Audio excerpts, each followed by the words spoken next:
Hello friends, स्वागत है आपका ज्ञानदीप सक्सेस पॉइंट के यूट्यूब चैनल पर।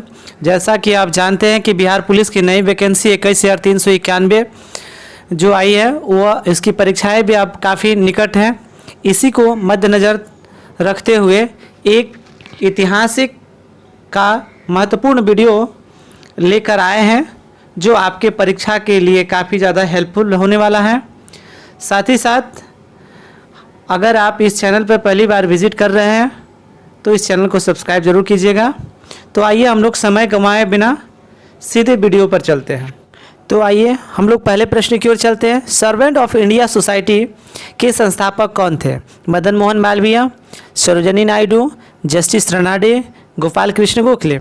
तो इस प्रश्न का जो सही उत्तर होगा ऑप्शन नंबर डी अर्थात गोपाल कृष्ण गोखले ने सर्वेंट ऑफ इंडिया सोसाइटी की स्थापना वर्ष 1905 ईस्वी में किए थे।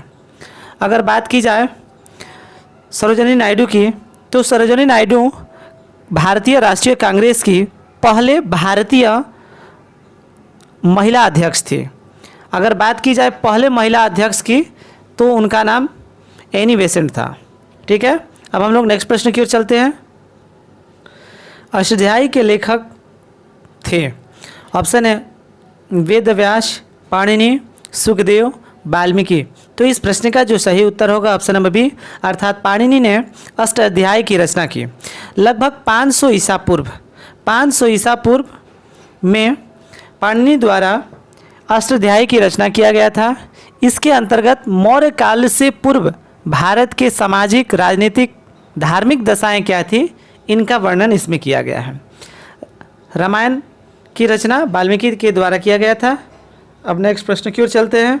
अगर महाभारत की रचना पूछा गया है तो महाभारत की रचना वेद व्यास के द्वारा किया गया था। हड़प्पन संस्कृति के संदर्भ में शैलकृत स्थापत्य के प्रमाण कहाँ से मिले हैं? शैलकृत जो स्थापत्य कला है इसका प्रमाण कहाँ से मिला है? Option A Kalibangan, option B Dholavira, option C Kot Diji और ऑप्शन नंबर डी है आमरी। तो इस प्रश्न का सही उत्तर होगा धौलावीरा।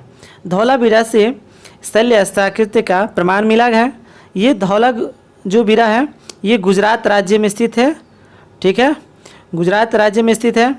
बात की जाए कालीबंगा के तो कालीबंगा में राजस्थान राज्य में स्थित है। अब आप लोग कमेंट सेक्शन में बताएंगे हड़प्पा सभ्यता का सबसे बड़ा स्नानागार कौन सा है? हड़प्पा सभ्यता का सबसे बड़ा स्नानागार कौन सा है? साथ ही साथ ये पूछता है कि हड़प्पा किस नदी के तट पर बसा हुआ है? हड़प्पा किस नदी के तट पर बसा हुआ है? और साथ ही साथ मोहनजोदड़ो किस नदी के तट पर बसा है? मोहनजोदड़ो किस नदी के तट पर बसा है? तो ध्यान रखेंगे हड़प्पा रावी नदी के तट पर बसा है। किस नदी के तट पर? रावी नदी के तट पर हड़प्पा बसा है। अगर बात की जाए मोहनजोदड़ो की तो मोहनजोदड़ो सिंधु नदी के तट पर बसा है। मोहनजोदड़ो की अगर बात की जाए तो यह सिंधु नदी के तट पर बसा हुआ है।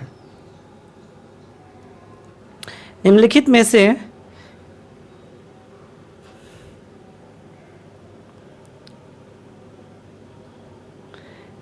में से कौन से सत्य शोधक समाज के संस्थापक था? डॉक्टर भीमराव अंबेडकर, ज्योतिबा फुले, नारायण गुरु, रामास्वामी नायकर।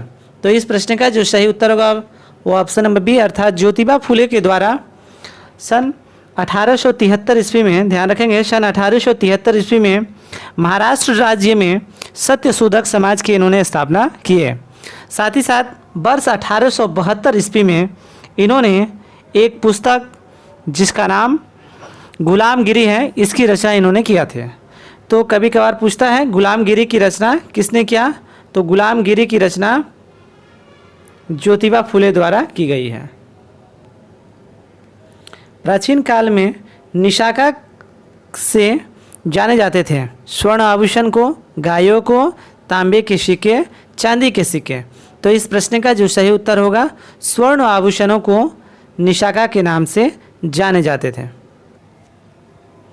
न्याय दर्शन को प्रचारित किया था। ऑप्शन है चरवाक ने, गौतम ने, कपिल ने, जैमिनी ने।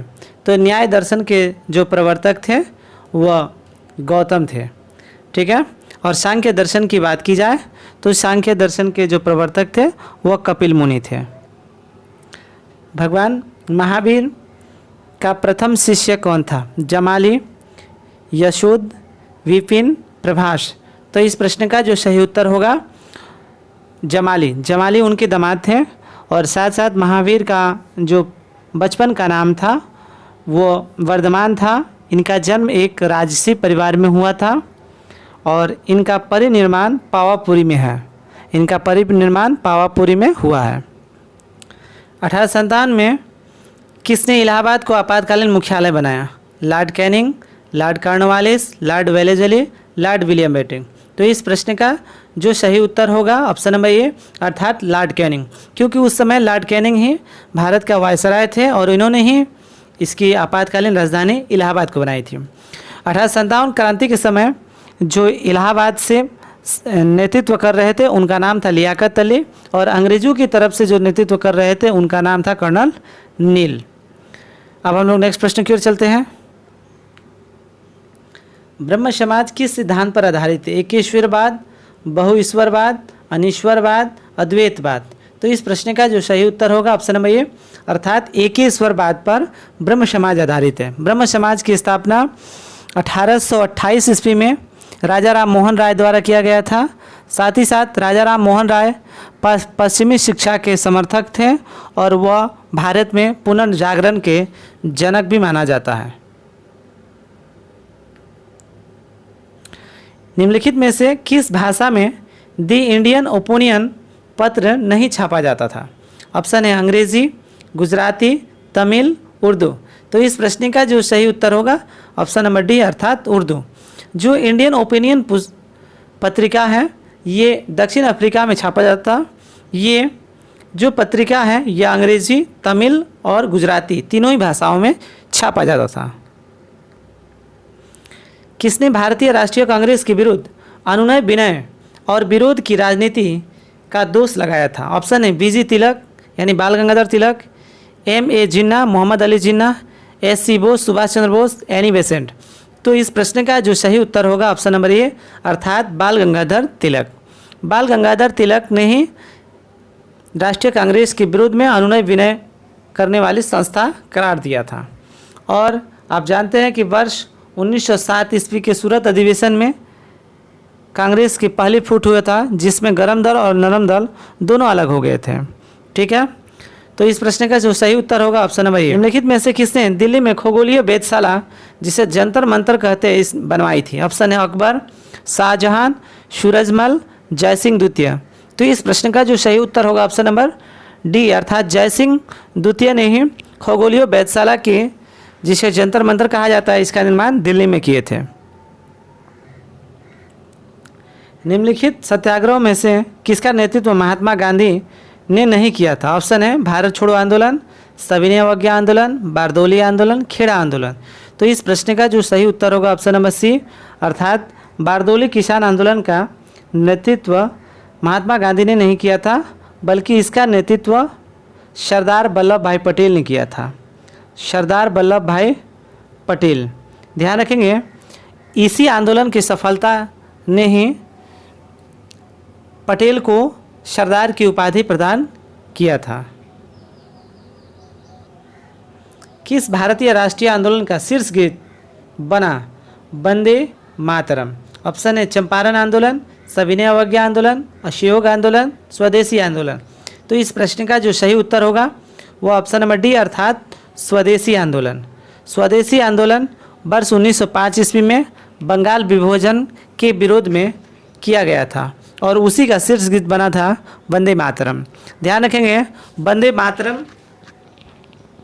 बंकिम चंद्र चटर्जी द्वारा रचित उपन्यास से लिया गया है और यह सबसे पहले कांग्रेस के 1896 के अधिवेशन में पहली बार गाया गया था। उपन्यास जो था इसका नाम आनंद मठ था जो बंकिम चंद्र चटर्जी द्वारा रचित है और उसी में से यह वंदे मातरम नामक गीत लिया गया है। चाणक्य अपने बचपन में किस नाम से जाने जाते थे? अजय, चाणक्य, विष्णुगुप्त, देवगुप्त। तो इस प्रश्न का जो सही उत्तर होगा ऑप्शन नंबर सी अर्थात विष्णुगुप्त के नाम से वह जाने जाते थे। चाणक्य ने एक पुस्तक अर्थशास्त्र की रचना किए थे जो काफ़ी ज़्यादा महत्वपूर्ण रहा है और इसके अंतर्गत लोक प्रशासन का वर्णन किया गया है और इन्होंने मौर्य वंश के स्थापना में एक महत्वपूर्ण भूमिका को निभाए थे।